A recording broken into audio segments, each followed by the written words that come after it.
suis arrivée en premier dans la ville de Homs, qui a été la ville la plus détruite vraiment en Syrie, où c'est vraiment des ruines partout. Il n'y a pas un immeuble sans impact de balles ou vraiment détruit par des obus, voilà.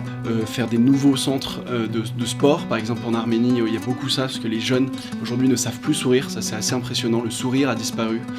Un frère est mort, leur père est mort.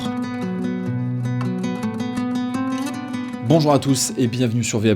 Si vous aimez ce qu'on fait, je vous invite à vous abonner à la chaîne. Aujourd'hui, on reçoit 2 volontaires de l'ONG SOS Chrétiens d'Orient qui est active dans plusieurs pays au Moyen-Orient et en Arménie. Et c'est cette ONG qui sponsorise cette vidéo. Je me tourne vers mes invités. Bonjour Louis, bonjour Jeanne. Toi Louis, tu arrives en Arménie après la guerre. Une défaite pour l'Arménie durant ce dernier conflit contre l'Azerbaïdjan. Les Arméniens ont été extrêmement démoralisés, vraiment touchés dans leur amour-propre. Comment on fait pour venir aider une population qui est blessée ? Comment elle accueille une aide étrangère ? Alors pour l'instant c'est très dur pour eux encore. Ils ont l'impression qu'entre guillemets leur population qui est chrétienne, qui est entourée de l'Azerbaïdjan et la Turquie, qui sont des pays vraiment, du coup il y a eu la guerre, mais la Turquie est aussi très hostile. Ils ont cette espèce d'impression c'est vraiment un peuple à disparaître. Ça c'est assez marquant dans les témoignages qu'ils nous donnent. Après nous, comment on fait dans la pratique? On va les aider en témoignant, en essayant de faire des nouveaux centres de sport. Par exemple en Arménie, il y a beaucoup ça, parce que les jeunes aujourd'hui ne savent plus sourire, ça c'est assez impressionnant, le sourire a disparu. Un frère est mort, leur père est mort, leur grand-père aussi est mort. Le petit frère a des traumatismes. Oui, certains. Une fois j'étais rentré dans une maison à côté de la frontière turque où en fait le père et le grand-père avaient été envoyés au combat, l'un en 94 et l'autre en 2020 durant cette dernière guerre. Les deux étaient morts et ce qui était assez frappant, c'était les conséquences sur la famille de cette guerre. Un jeune avait une maladie cardiaque et l'autre avait un stress post-traumatique du fait que son père soit mort à la guerre et il ne tremblait ne tremblait que quand il était en dehors des bras de sa mère. C'était assez marquant et assez poignant quand on voit ça, même si on a du mal à leur parler parce que la barrière de la langue est assez impressionnante au départ, même si après elle se résorbe. C'est vraiment, on en sort sonné de ce genre d'expérience. Par exemple, pour cette famille-là dont je viens de parler, dans la pratique, du coup, on a donné beaucoup de nourriture, beaucoup de médicaments, parce que c'était important pour les 2 fils, pour la grand-mère aussi, parce que toute la famille avait beaucoup de problèmes de santé. Après, le but, quand on arrive dans ces donations, le but est aussi de voir dans quelles conditions ils vivent, pour essayer de leur apporter un apport matériel, c'est-à-dire reconstruire la maison, redonner de l'eau, de la farine et des médicaments, ce qui est très important pour cette famille-là, mais surtout de reconstruire et qu'ils aient entre guillemets des conditions minimales de vie ou même de survie si possible. Alors toi Jeanne, tu as été en Syrie, on se doute plus que les chrétiens ont été persécutés notamment par Daesh ou Al-Nosra. Quel était ton travail en Syrie ? Nous, on avait deux activités principales. C'était la reconstruction, évidemment, parce qu'après 10 ans de guerre, forcément, il y a énormément de travail de ce côté-là, tant pour des appartements ou des maisons qui ont été complètement soufflées et détruites par des explosions, ou aussi pour des magasins, pareil, des écoles, enfin voilà. Et une autre activité, deuxième activité sociale, les visites aux personnes isolées, personnes handicapées, aux orphelins de guerre notamment, et puis pareil, comme Louis, des donations de food pack, d'hygiène pack, aux plus nécessiteux. De quoi ont souffert les chrétiens en Syrie ? Ils ont été persécutés par, tu l'as dit tout à l'heure, notamment Daesh, Al-Nosra et ces groupes djihadistes qui ont vraiment occupé les 3/4 du pays, on peut dire. Et donc dans chaque village chrétien, dans chaque ville où il y avait des quartiers chrétiens, les chrétiens étaient vraiment persécutés. C'était la première cible des djihadistes. Et donc ils ont dû, certains se sont fait massacrer sur place, d'autres ont dû fuir leur ville, leur village.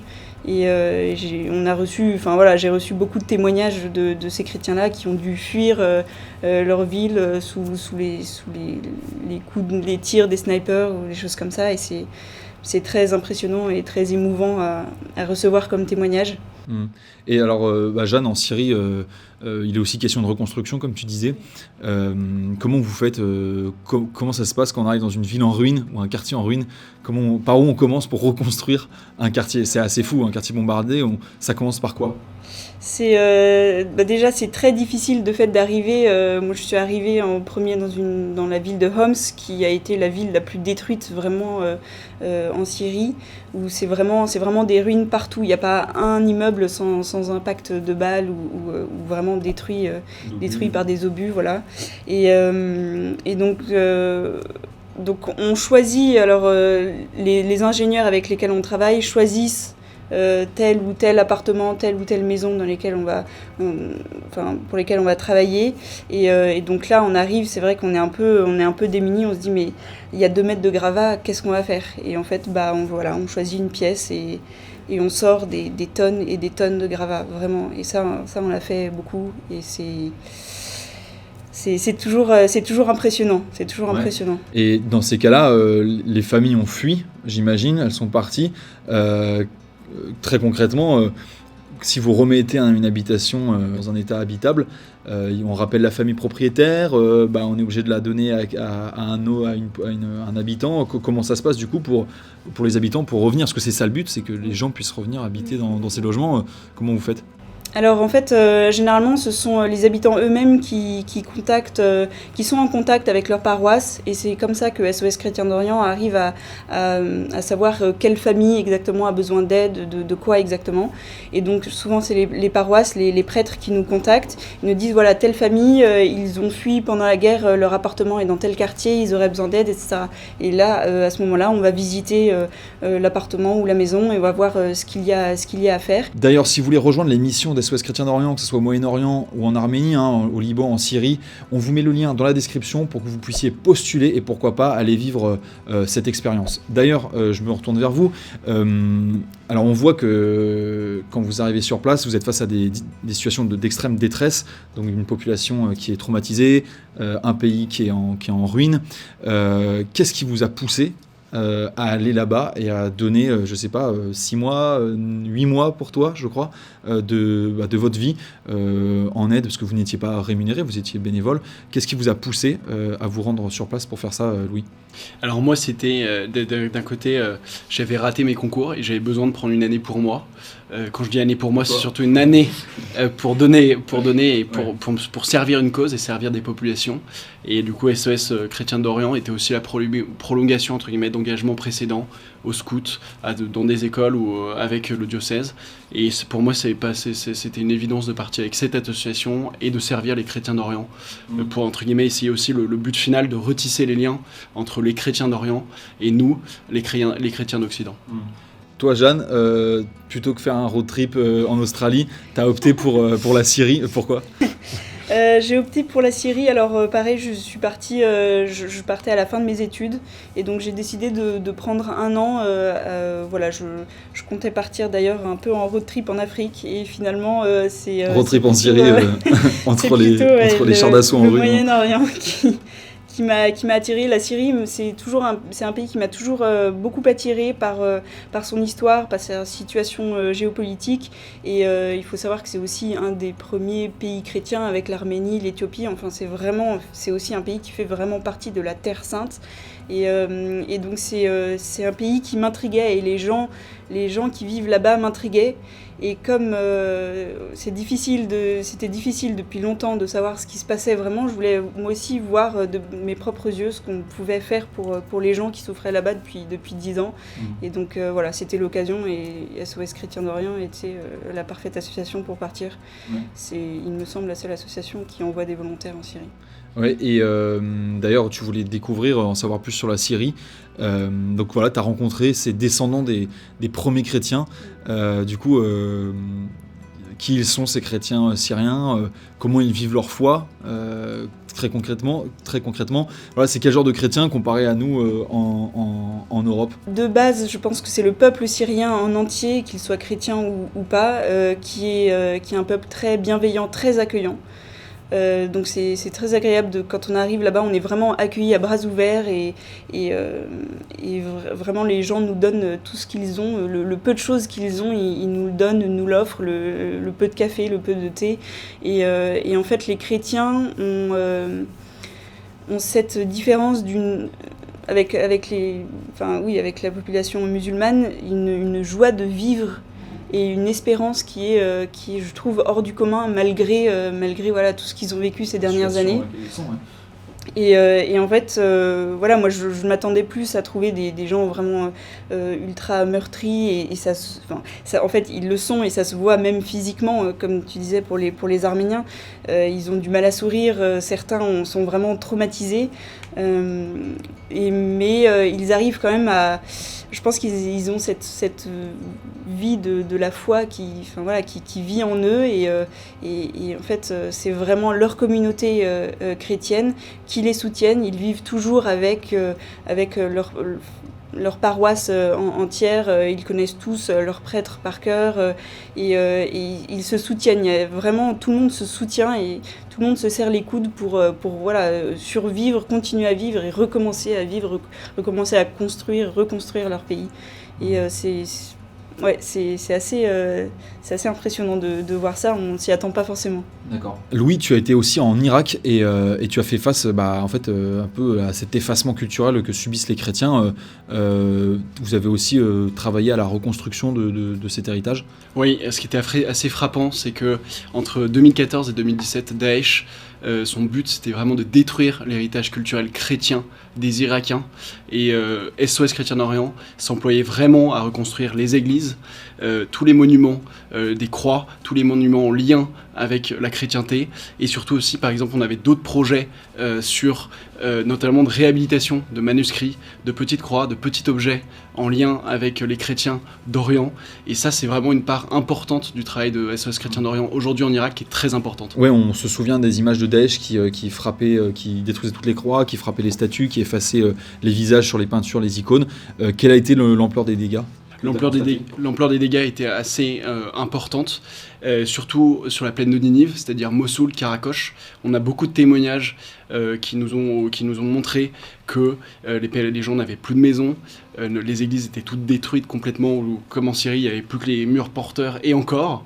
Et justement, notre but à Erbil, en Kurdistan irakien, ce qui est un peu différent de l'Irak, qui est une région autonome, c'était de ramener aussi les manuscrits, les petites croix, tous les objets relatifs à la messe, le ramener dans une espèce de maison spéciale pour réhabiliter tous ces objets-là qui sont importants pour l'héritage culturel chrétien et irakien. Et d'ailleurs, nous on a un public un peu masculin sur VA+, qui sans doute aime bien se renforcer, aller se dépasser physiquement, etc. Quand on va dans des pays qui ont été en guerre, touchés par les crises, les conditions sanitaires sont pas toujours évidentes. Est-ce que ça vous a renforcé ? Est-ce que vous êtes sorti de là plus solide, entre guillemets, plus capable de traverser des conditions de vie difficiles ? Je pense que oui, en Syrie, donc j'y ai passé 8 mois et notamment l'hiver qui a été assez rude. Ouais, on ne se doute pas, mais en fait, il fait froid l'hiver en Syrie. Il fait froid en Syrie, il fait très froid en hiver en Syrie, surtout quand on a peu d'électricité, donc pas d'eau chaude, pas de quoi se chauffer, etc., comme les Syriens, tous les Syriens. Donc on a vécu au plus proche de leur de leurs conditions, de leur réalité. Et donc l'hiver était bien rude et je pense que ça nous a formés, renforcés en tout cas, c'est sûr.